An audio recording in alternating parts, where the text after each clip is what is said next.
Ito na po yung na-debone nating chicken wings. Ayan.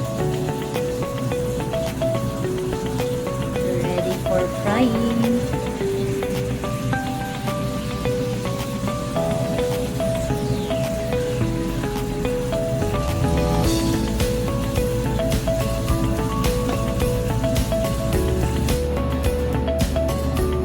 So, ito na yung ating chicken wings. Gamitin lang natin is sea salt. Mamshi. So, ganito lang. So, yung ikakat nyo sa gitna. Cut nyo lang yung litid niya, yung pinaka-litid niya sa gitna. And then, cut nyo yung mga paligid niya. Yung mga bangan na nakadikit sa paligid niya.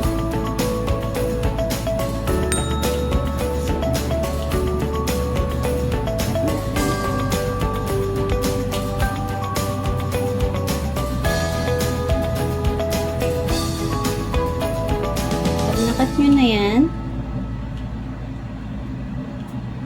Very easy lang po mga mami yan. Mga pang chicken lollipop to. Ito. So, ayan. And then, ganito hawakan nyo yung dalawang kabilang dulo. Ayan. And then, ipapress nyo lang siya.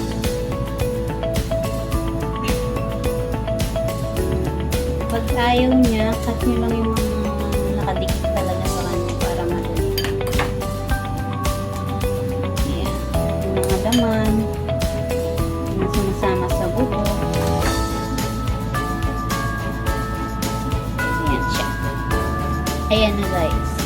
Ito kung pan chicken lollipop, tatanggalin nyo lang to and then ito lang ititira nyo. So, ngayon, i-debone ko lang siya kasi lalagyan ko siya ng mushroom, Japanese mushroom sa loob. So, tatanggalin ko itong mga buo. Pero pag chicken lollipop, ilisin nyo itong isang buto na to and then ito lang ititira nyo para yung laman niya nandito lang sa dulo. So, ayan.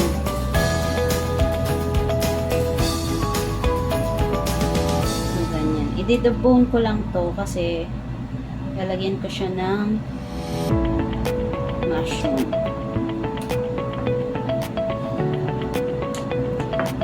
Perfect to sa mga birthday parties ng anak mo. Ayan.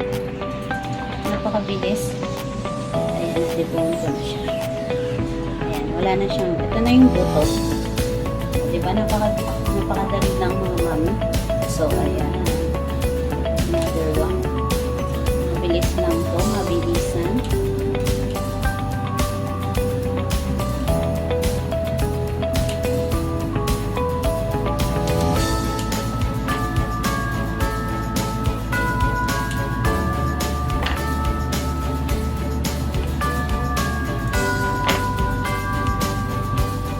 Scissor lang gamit ko mga mami sa pagdedebone nito.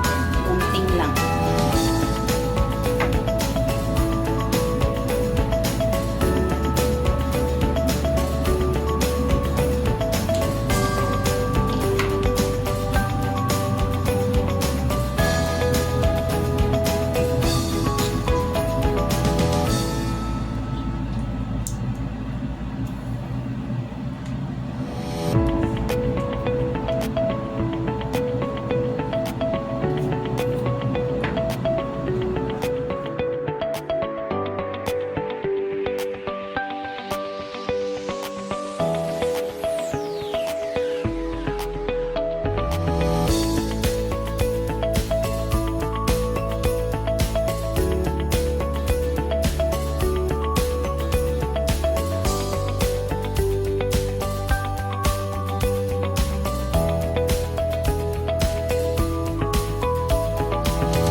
napakadali lang. So, pwedeng-pwede nyo na itong gawin. So, bago ko siya ibaliktad uli, lalagyan ko muna siya ng salt and a little bit cornstarch. Ayan. Para magkaroon ng lasa yung loob niya. And malambot siya. So, ayan. Ipa-fry ko lang to. Lalagyan ko lang siya ng enoki mushroom and then fry. And then, lalagyan ko lang siya ng Japanese sauce. Ayan. Okay na. So, hope you guys like this video and please don't forget to give me a thumbs up kung nagustuhan ko. And paki-click na rin yung subscribe button dyan sa baba and para lagi kayong updated, pakisama na rin ang notification bell